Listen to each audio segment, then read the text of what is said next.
नमस्कार दोस्तों, GK study with Rakesh में आपका हार्दिक स्वागत है। और भी दोस्तों कैसे हैं?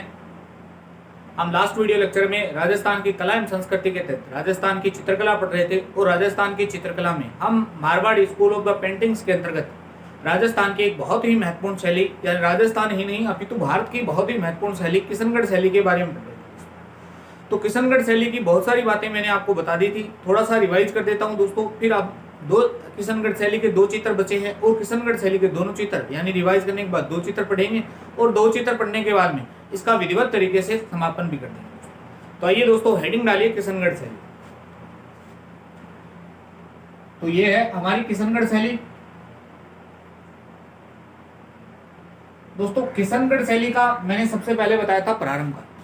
किशनगढ़ शैली का किशनगढ़ का ये सबसे पहले बताया था कि किशनगढ़ की स्थापना किसने की थी। तो किशनगढ़ की स्थापना किशन सिंह के द्वारा की जाती है दोस्तों। 1609 ईस्वी में एक रूपनगर है, यहाँ उसकी भी स्थापना हुई थी दोस्तों। किशन सिंह का ही वंशज था रूप सिंह, उसके द्वारा। ये एशिया की सबसे बड़ी मार्बल मंडी है तो रूपनगर है दोस्तों, वो वहां पर राजस्थान का पहला मेगा फूड पार्क भी स्थापित हुआ था। दोनों भौगोलिक विशेषताएं दोस्तों राजस्थान की अलग अलग प्रतियोगी परीक्षाओं में पूछी जा चुकी है, तो आप भी आगे से ध्यान रखना। अब दोस्तों किशनगढ़ शैली का प्रारंभ काल पूछे चाहे स्वर्ण काल पूछे, किसका आ जाएगा? नागरीदास। नागरीदास प्रारंभ काल और स्वर्ण काल है। यहाँ का एक मूल चित्र है दोस्तों, बस आपको वही याद रखना है, बनी ठणी। बनी ठणी की 5-7 बातें तो दोस्तों आपको कंठस्थी होनी चाहिए। यानी किशनगढ़ शैली में एक चित्र है जिसका नाम है बनी ठणी।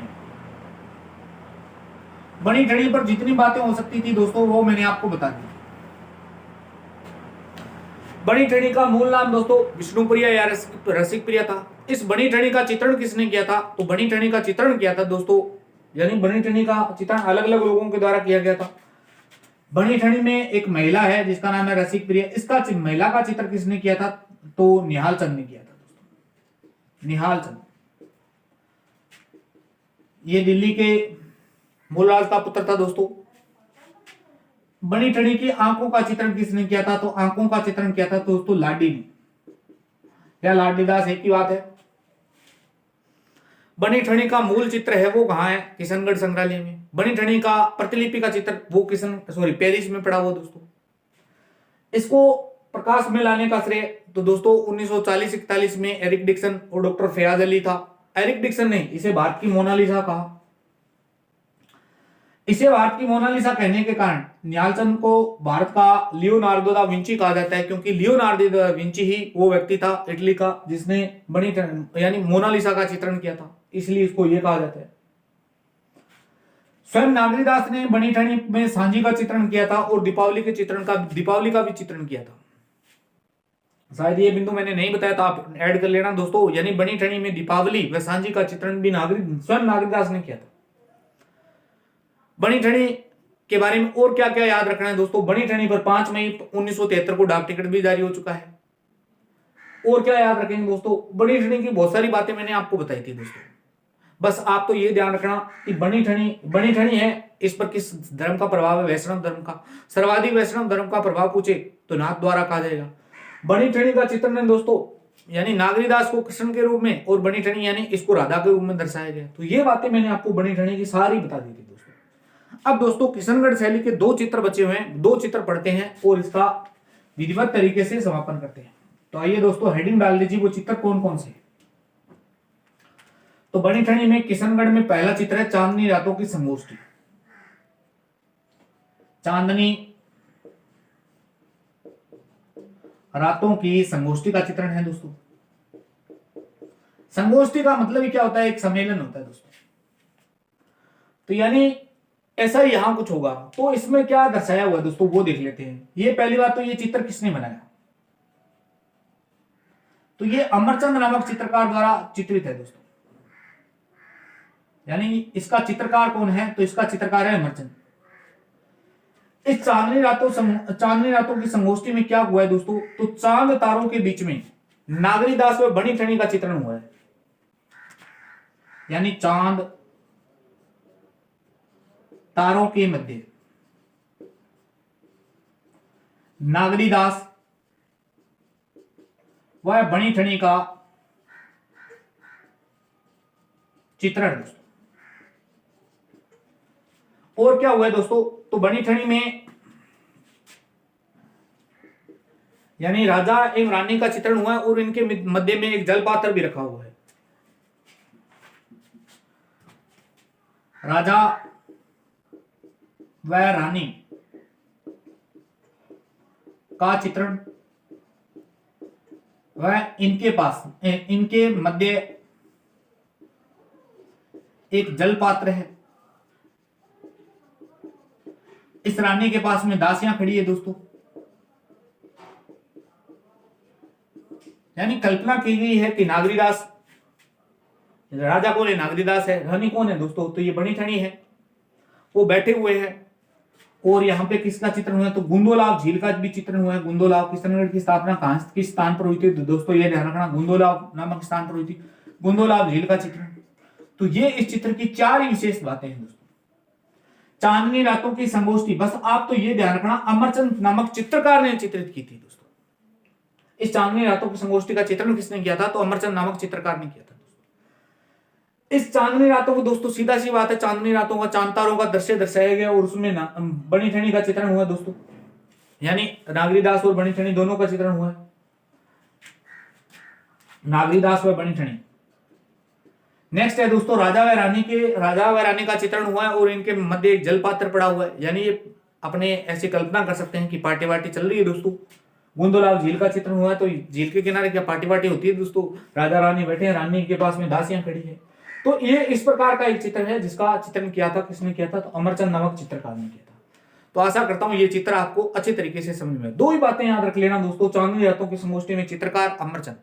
चांदनी रात नाम से स्पष्ट है, यानी चांद तारों का चित्रण हुआ है। बस किसका चित्रण हुआ होगा, तो दोस्तों इसमें नागरीदास और बनी ठनी ये तो बताने की आवश्यकता नहीं, बस ये ध्यान रखना चांदनी रातों की संगोष्ठी के चित्रण में किस झील का चित्रण हुआ, तो गुंदोलाव। ये दो बातें याद रख लेना, बाकी तो नाम से स्पष्ट है। अब दूसरा दोस्तों चित्र है, उसको भी पढ़ लेते हैं। यानी एक चित्र तो हो गया चांदनी रातों की संगोष्ठी। अब दूसरा चित्र है, उसका क्या नाम है दोस्तों, उसका नाम है नौका विहार चित्र। नौका विहार चित्र।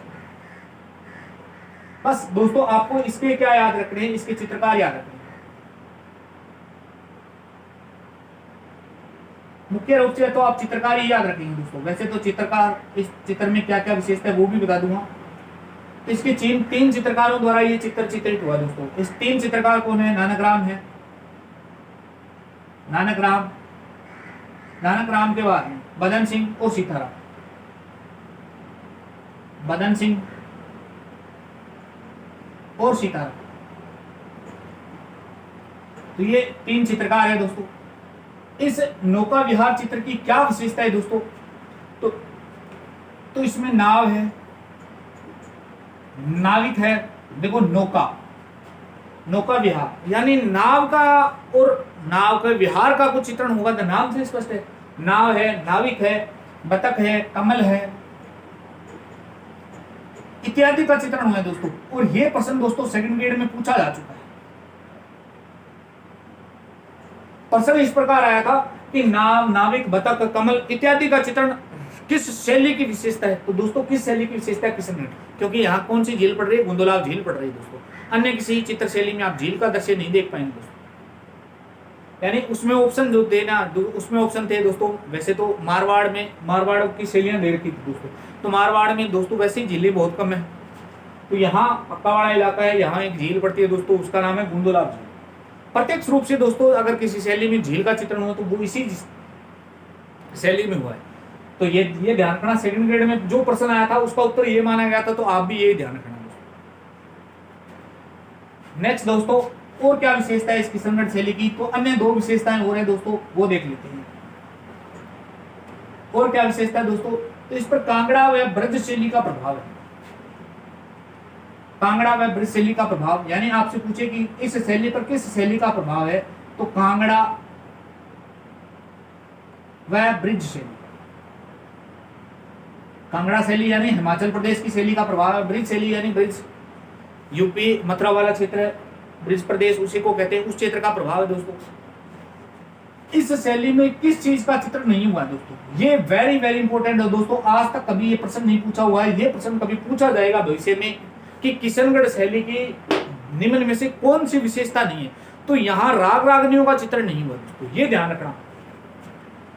यानी इस शैली में भित्ति चित्रण, देखो बहुत बड़ी बात है ये, यानी भित्ति चित्रण हुआ राग रागनियों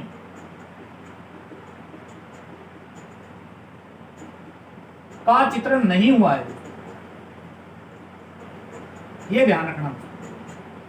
ये वेरी वेरी इंपॉर्टेंट लगा के लिखना दोस्तों कि एक तो ये ध्यान रखना, बस आप तो ये ध्यान रखना किस शैली में भित्ति चित्रण नहीं हुआ है दोस्तों। इसमें एक दो तीन तो चित्र है किशनगढ़ शैली में। पहला चित्र बनी ठनी का भित्ति चित्र बना नहीं है दोस्तों अब तक। चांदनी रातों की संगोष्ठी और नौका विहार का चित्र, तीन ही चित्र है दोस्तों। तो इस शैली में भित्ति चित्रण नहीं हुआ दोस्तों किशनगढ़ शैली में। ये स्टार लगा लेना दोस्तों अपनी कॉपी में, महत्वपूर्ण लगा लेना। जितना एक नहीं, दो नहीं, तीन स्टार लगा लेना। ये प्रश्न कभी पूछा नहीं है, भविष्य में ये जरूर पूछा जाएगा। नेक्स्ट दोस्तों, बादलों की सिंदूरी का वर्णन हुआ है दोस्तों। बादलों की सिंदूरी का वर्णन, तो ये तो हमने दोस्तों चित्र ही देखा था, चांदनी रातों की संगोष्ठी। चांदनी रातों की संगोष्ठी में बादल वगैरह दर्शा रखे होते हैं।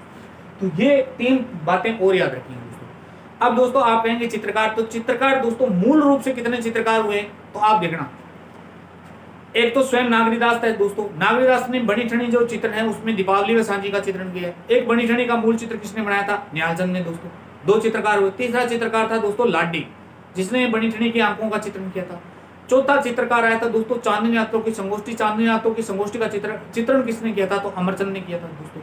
नेक्स्ट आया था नौका विहार के चित्र। नौका विहार के चित्रकारों के नाम क्या थे, नानक राम है, सीताराम है और बदन सिंह। तो ये इतने ही मूल रूप से चित्रकार हैं दोस्तों। तो चित्रकार अलग से पढ़ने की आवश्यकता ही नहीं है दोस्तों, क्योंकि इसमें और कोई चित्रकार है नहीं।